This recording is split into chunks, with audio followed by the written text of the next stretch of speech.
Hey everybody, Mike Toy here with Bonsai Boise. So I've got this Western Sand Cherry, I'll call it a pre-bonsai, that I'm going to turn into a bonsai today. I'm going to do some major trimming to the branches, and I'm going to repot it into a bonsai pot. So if you want to come with me, we can get to work.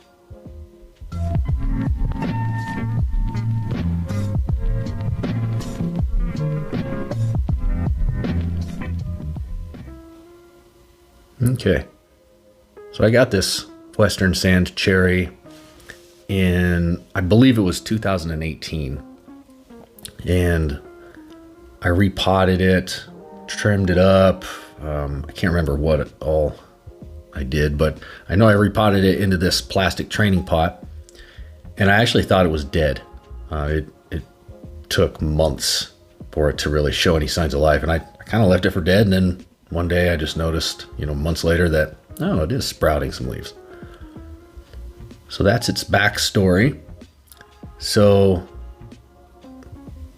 I've got some big decisions. I was thinking about air layering that left branch off, but I decided not to. The bark is pretty gnarly and kind of busted. I don't know how else to explain it. It's like it just grew faster than the bark grew, and then the bark just busted at that spot down there in the bottom right. But I like the imperfections of it. So that's where I'm thinking I'm going to cut. Could have gone either way. Could have left the right or the left, but I decided to leave the right. I just liked the way it flowed, and I liked the taper. It's got a really good taper from bottom to top. Haven't decided on which of those two pots yet.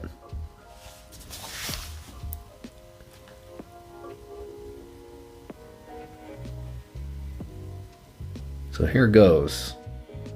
Time to make the big operation. Didn't hurt a bit. That dark spot in the middle has got me a little worried. I know with maples that usually spells trouble. I don't know on Western Sand Cherries. Maybe it will, maybe it won't. We'll find out in time. I'm just going to clean up the big cut there.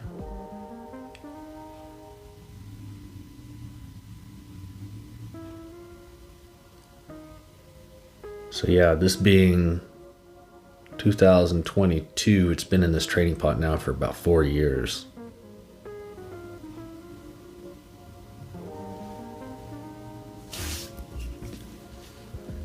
All right, so just to take another look here at how we want to structure this thing. You can kind of see, it flows really nice. It goes up to the trunk, then you've got that first bottom side branch to the right, and then it goes up and flows off to the left. So I'm just going to follow that natural flow. These Western Sand Cherries, in my experience, have no problem back budding. And the ramification is easy on these too, because the space in between the buds and the internodes there is very small, which gives you a lot of options. So you can take a branch down pretty low, like I'm doing here, and you can close the gap in those internodes so you don't have big, long, leggy branches. You have smaller, shorter spaces in between so that it has more movement and more character. Now, I didn't have a solid game plan going into this part. I'm sort of just going off of instinct here as I'm making some cuts.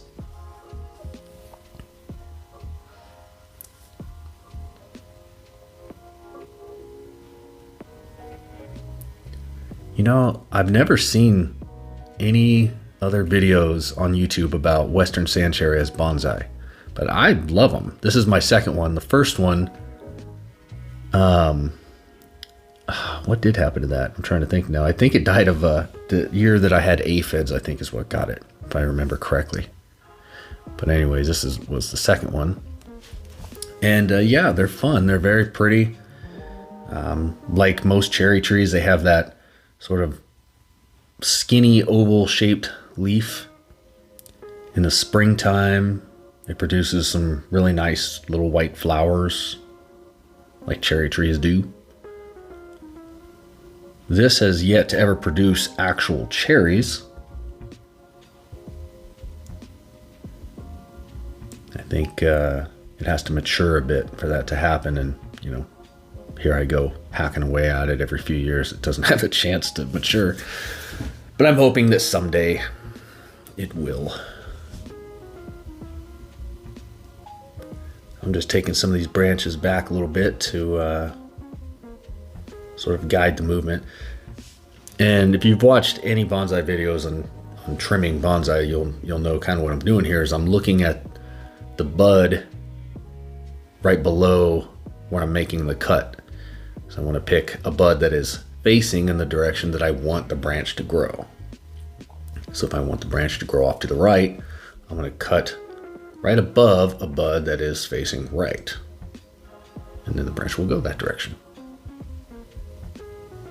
So yeah, I'm really happy with the flow there, that the movement in that trunk as it goes up and then over to the right a little and then back to the left. It's just sort of, it's not drastic. It's not a big drastic movement.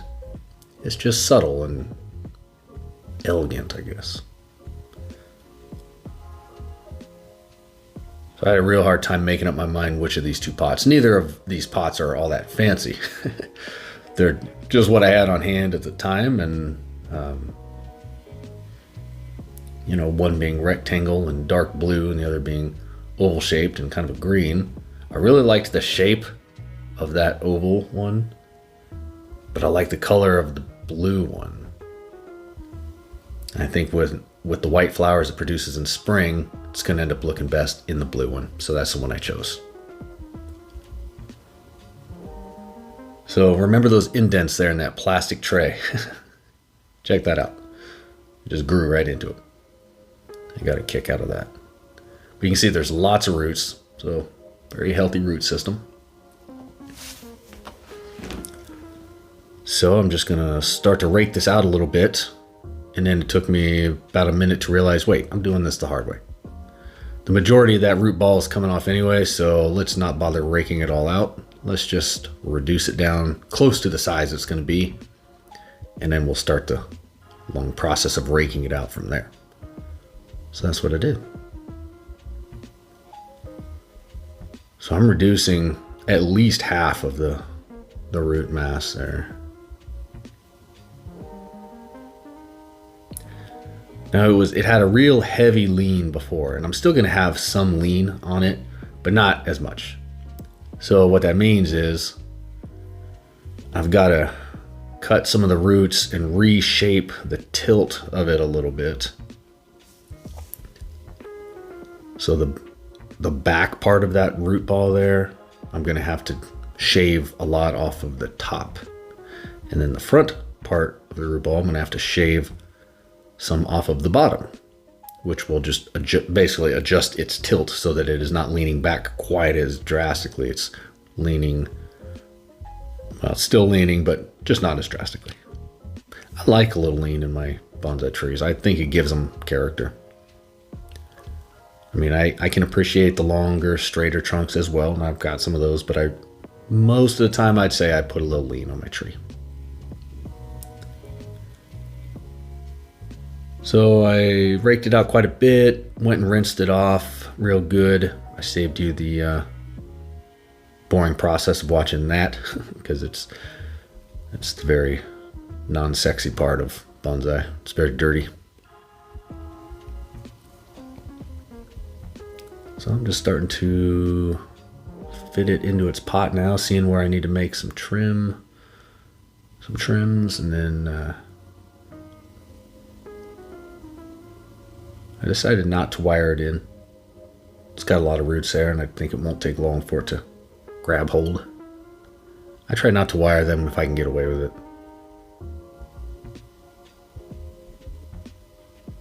And it doesn't get very windy where I have my trees, so they're not in any huge danger of falling out, unless I just do something clumsily, which there's probably more danger of that than there is of the weather blowing them off. So you can see there I stacked up some soil on the back side there just to help tilt it up more.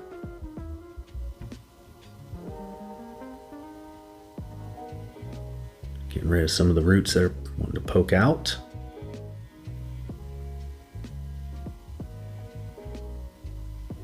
And now I'm going to backfill it with more soil. This is the part that always takes the longest because you really got to get it right. If you kind of wing it here, what can happen is you'll have little pockets, especially when you rinse out the roots like I did.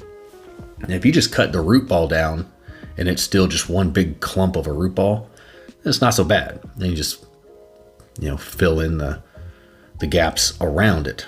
And that's pretty easy. But when you rinse the soil out of the roots, now you've got a million little crevices and air pockets and everything else. So you really have to get it right and make sure that you work the soil into all the little cracks and crevices, and make sure there's no air pockets, because air pockets are bad in there. Roots can dry out. It can just make it uneven when you're watering. So yeah, I want to get that part right. So this is probably the longest part. While raking out the roots is the dirtiest part, this is the longest part. So I'm putting it in super fast forward here, and I'll spare you some of the drudgery of watching that. But I just wanted to see kind of the process that I do.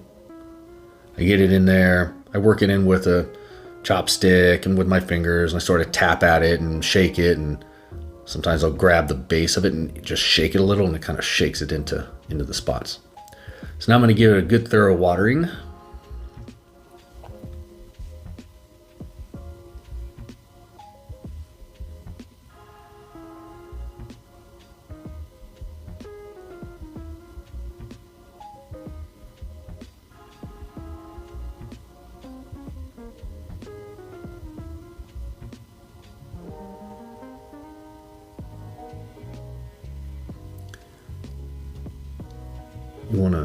When you do this, you want to water it to the point where the water that's draining out of the bottom runs clear. Because at first it's going to be cloudy. All that dust and particles and whatnot are getting rinsed out. So you want to rinse it to the point that all that cloudy, dirty stuff is out, and then it's just clear water coming out of the bottom. It takes a while with that little bottle I was using, so I just wanted to water it down thoroughly first, and I took it to the sink and gave it a real good thorough rinse. And I'll even kind of tap it on the bottom a little bit just to get the last remaining particles out. In the process, I realized there were more cuts I wanted to make. I just wanted to fine tune it a little. I didn't like how tall it was, so I'm going to take that down a little, and then off to the, and that one there. Off to the right, I didn't like that big branch coming out sort of at you a little bit. So in the end, you'll see I make a last minute cut. But before that, since I didn't wire it in, I do want to put some rocks in, both for decorative reasons, and also it does help hold it down a little.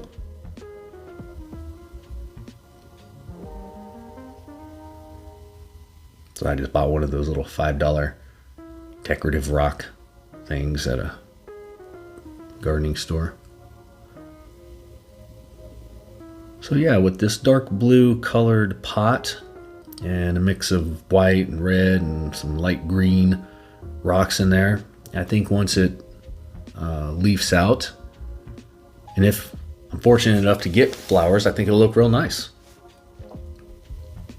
So I'll be sure to post an update or some pictures or something, just so everybody can see how it looks in the spring. So there it is, in its almost final form. I'm gonna make one last minute cut here.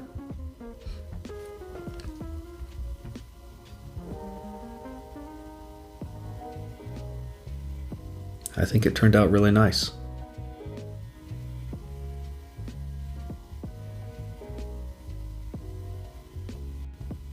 There we go, little last minute decision there, but I like it better now.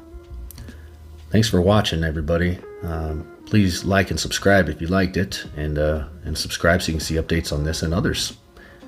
Have a good rest of your day.